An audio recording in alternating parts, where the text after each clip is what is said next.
Ça tenait à peu près. Donc voilà. Il va donc répondre avec son regard de philosophe. Alors Raphaël va le présenter brièvement. Donc Henri Hude, vous êtes agrégé de philosophie, docteur en lettres. Et normalien, bien sûr. J'allais venir. C'est mon cher camarade. Vous enseignez tout d'abord en classe de Kennedy pour du lycée Stanislas. Vous serez ensuite un peu plus tard le directeur du collège. Vous rejoignez ensuite le lycée militaire de Saint-Cyr. Vous fondez un pôle d'éthique et de déontologie militaire. Ça s'appelle éthique et droit maintenant. D'accord. C'est moins chic.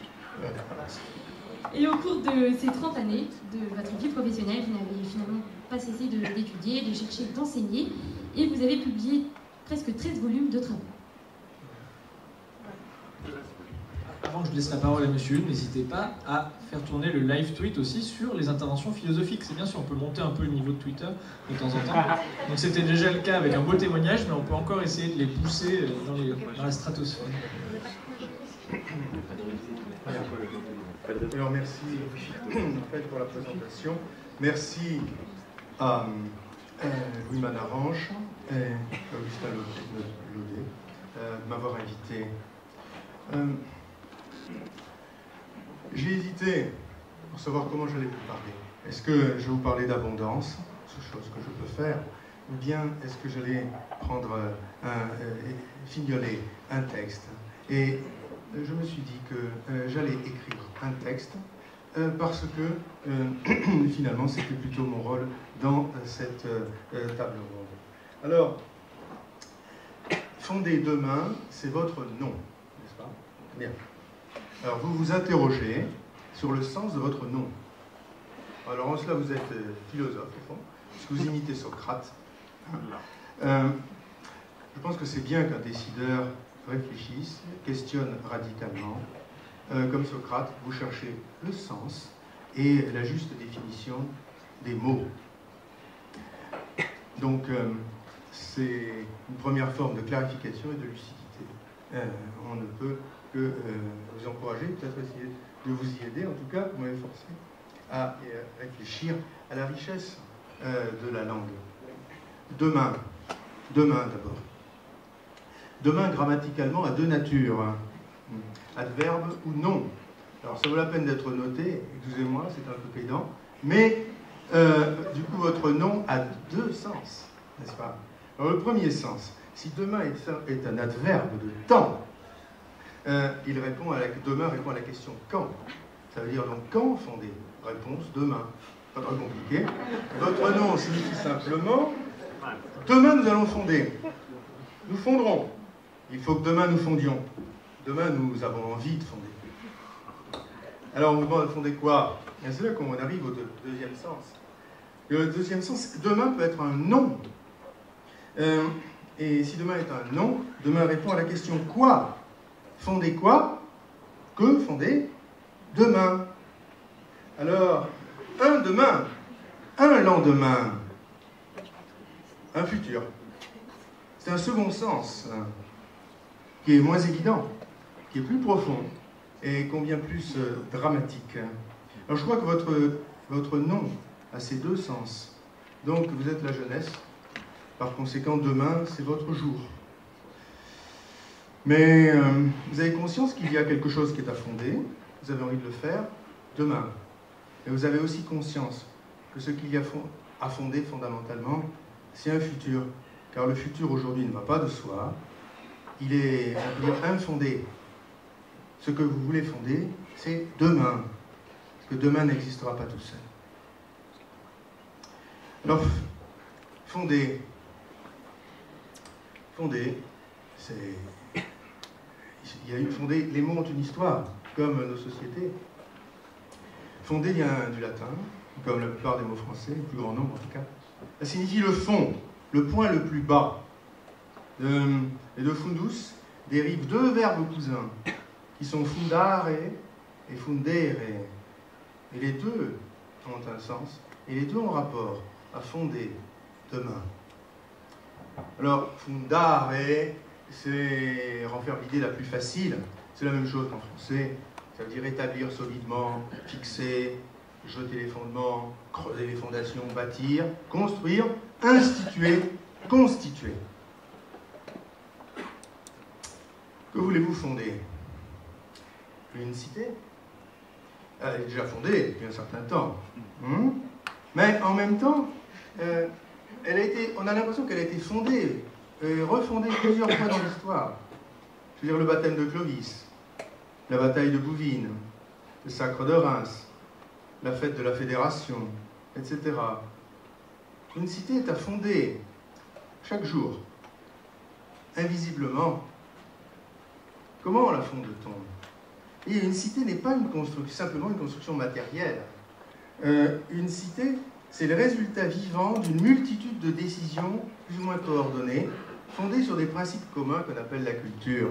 Il n'y a pas moyen de... Si nous n'avons pas de principes communs, nous ne pourrons pas prendre de décisions communes acceptées. C'est pour ça que la notion, comme une société ne peut agir et subsister que si elle agit encore, nécessairement elle doit pouvoir prendre des décisions communes. Et la logique nous dit et nous enseigne avec certitude que s'il n'y a pas de principe universel commun, on ne peut pas prendre une décision rationnelle. Donc, nécessairement, une société, c'est cela. La fondation n'est donc effectuée une fois pour toutes. Elle n'est jamais effectuée une fois pour toutes, mais elle se réalise à chaque fois qu'un citoyen décide en vue d'agir en vue du bien commun, pour le pacte social de bien commun. La culture, voyez-vous, elle existe de fait. La culture de notre pays, elle existe de fait, mais elle n'existe en acte que dans des esprits qui en vivent, qui veulent la fonder en eux et qui veulent se fonder en elle. La culture qui est la fondation solide, dans la mesure où elle renferme des vérités profondes et durables. Alors vous voulez fonder, cultivez-vous. Fonder demain, c'est inventer la culture de demain, mais pour ça, il faut commencer par retrouver la culture d'hier, sous l'idéologie d'aujourd'hui, qui est une sophistique très banale, vous savez, ce nihilisme sophistique post-moderne, c'est ce qui a précédé le commencement de la philosophie. Si vous faites l'histoire de la philosophie, les choses sérieuses commencent après Socrate, si vous voulez, et la sophistique, qui ne croient absolument à rien, qui font n'importe quoi, une sorte d'individualisme libertaire, c'est vieux comme le monde, c'est considéré comme le degré zéro de la philosophie. La philosophie, ça commence après. Donc la sophistique est de tous les âges, mais Socrate l'emporte sur la sophistique, et notre culture s'est fondée sur l'école d'Athènes, dont Socrate est le père. Alors, voyez-vous, vous savez tous ce que je vais vous dire, mais la culture classique gréco-romaine, avec la raison et le droit, la religion chrétienne, avec non seulement la personne, mais l'homme-dieu, l'homme-dieu, le concept et la réalité de l'homme-dieu, la philosophie des Lumières, une sorte de sécularisation de l'homme-dieu, les sciences modernes. Voilà les fondements de nos décisions communes. Alors bien sûr, entre toutes ces diverses strates, ça frictionne. Néanmoins, fonder demain, je crois que c'est retrouver tout cela au-delà d'une sophistique nihiliste, amorale, tyrannique, à mon avis totalement sans avenir, n'est-ce pas? Les vrais fondateurs de demain, ce sont ceux qui auront assimilé ces fondations et ces fondements. Ce sont aussi les seuls qui pourront accueillir les autres, n'est-ce pas? Dans une cité profonde, et non pas leur proposer simplement de partager l'insignifiance d'une amnésie collective et vaguement amorale. Alors, fundare. Alors, fundere. Fonder signifie aussi, c'est dire de fonder, du fondement, du fond, vient aussi fundere, qui signifie fondre. Ça a donné fondre en français. Fusion, effusion, fusion, ce que vous voulez. Donc, fonder sans jeu de mots, c'est faire une fusion, c'est faire une synthèse vivante, c'est unir des âmes en les aidant à faire fusionner leurs horizons. Pour ça, il faut savoir unir en soi-même les couches, les strates, les courants de la culture. Je crois qu'il faut savoir opérer un approfondissement constant de la culture, permettant une réinterprétation loyale et vivante, cohérente, lucide, généreuse. Alors, fundere, si vous voulez aller plus loin, c'est aussi remplir, répandre, verser dans le fond, verser jusqu'au fond. Je vous épargne bien des choses. Si en sanskrit, le verbe qui correspond à fonder, je vous fundere, signifie verser dans le feu sacré. C'est aussi le même mot, d'où vient le mot sacrifice en sanskrit. Il y a même des choses en dieu persan. Donc, fonder est un acte qui a quelque chose de sacré, mademoiselle, monsieur. La fondation nous rattache à l'origine première et radicale. C'est un sens très profond. Chez les Romains, la fondation Aburbe Condita, vous savez tous, vous étiez latinistes, combien c'est important, n'est-ce pas? Donc fonder, c'est remplir un fond mystérieux, c'est y bâtir, c'est en sortir, y grandir. Fonder, voyez-vous, c'est surtout, par conséquent, se laisser fonder. Se laisser fonder par cette culture, par le fondement même. Parce que le fond de la culture, c'est l'idée même du fondement. Ce qu'il y a de commun entre ces deux mots, ces deux verbes, c'est l'idée de fond. Votre fond, c'est votre richesse, votre capital, c'est votre fond avec un S. Hein? Alors, profitez de la richesse de la langue. Il y a une intelligence collective absolument prodigieuse dans le langage. Il faut savoir la laisser se déployer. Il n'y a rien qui soit plus éclairant sur l'origine de l'homme, parce que l'origine de l'homme, c'est l'origine du langage. Alors, peut-on avoir du fond sans faire aller la raison humaine jusqu'à son point de fuite, de fusion, l'inconditionné radical, le fondement absolu, l'absolu même avec un grand A, ce que tout le monde appelle Dieu. Fonder, c'est aller au fond des choses. Donc, vous parlez de fonder, ben, il faut avoir du fond. Alors je passe, je dis la superficialité sophistique ne peut rien fonder, parce qu'elle est mensonge et elle est sottise. Morbleu, il ne faut pas la prendre trop au sérieux. Donc, Hannah Arendt, dans un essai intitulé « Vérité politique », je traduis assez librement, a écrit, c'est très intéressant, je trouve. Quand une communauté politique s'engage sur la voie du mensonge, quand mentir devient une pratique routinière et presque un principe de vie, et pas seulement sur des points de faits particuliers, mais aussi sur les principes même, c'est alors que la simple décision de dire la vérité, le simple refus de mentir, devient un facteur politique de première grandeur, même s'il n'est pas soutenu par les forces du pouvoir et de l'opinion. Là où tout le monde ment à propos de tout ce qui a de l'importance, c'est vrai mais on ne peut pas le dire, eh bien, ceux qui décident de rompre avec le mensonge, dit-elle, qu'ils en aient ou non conscience, sont ceux qui agissent vraiment. Vous voyez, mes amis, fonder demain, c'est d'abord renoncer complètement au mensonge d'aujourd'hui. Et je crois que la forme la plus ordinaire du mensonge, c'est la superficialité organisée. Donc, pour concrétiser, pour finir, parce que ce que je viens de dire serait de l'hypocrisie si je ne concrétisais pas. Juste un dernier point, absolument nécessaire. Moi, je ne suis pas économiste, j'écris un livre de philosophie de l'économie, même deux. Mais je vous demande vraiment de prêter attention à la question quel est le demain économique de notre peuple. Hein, monsieur le ministre, monsieur le député, vous êtes aussi à mesure de vous poser cette question. Nous sommes exposés à la concurrence internationale, la circulation des capitaux est parfaitement libre, notre solidarité sociale est financée par des taxes sur le travail, et l'État, pour investir, doit emprunter à intérêt. Dans cet ensemble de conditions, investir dans ce pays devient du suicide ou de la sainteté, ou les deux à la fois. Et il n'y a plus d'avenir économique pour la jeunesse. Comment fonder un demain sans remettre en question les règles économiques et financières fondamentales d'aujourd'hui, qui sont tellement iniques? Voyez-vous, nous sommes attachés, vous comme moi,